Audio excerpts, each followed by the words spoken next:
তখন জেল বন্দিরা সবাই তার কথা আমাকে জিজ্ঞাসা করতো।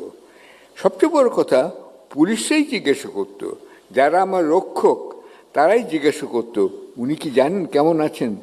আর বলতো উনি তো লন্ডনে বহু দূরে আছেন, আর আমি আপনারা এখানে আছি। জেলখানার মধ্যে আরেকটা জেলখানা কিন্তু আছে, সেটা কিন্তু সুরক্ষিত, সেটার নাম চম্পাকলি। এগুলো আপনারা ভবিষ্যতে জেনে নেবেন ওনার মুখ থেকেই।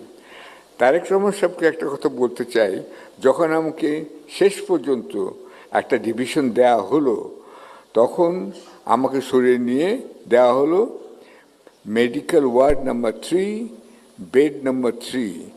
তারেক রহমান সাহেবের হয়তো মনে আছে ওয়ার্ড নাম্বার 3, বেড নাম্বার 3, কেননা ওই বেডেই তিনি ছিলেন। আমাকে যখন নেওয়া হলো, পুলিশে বলল তাকে আমরা শ্রদ্ধা করি, সরকার যাই বলে না বলুক, জেলখানার মধ্যে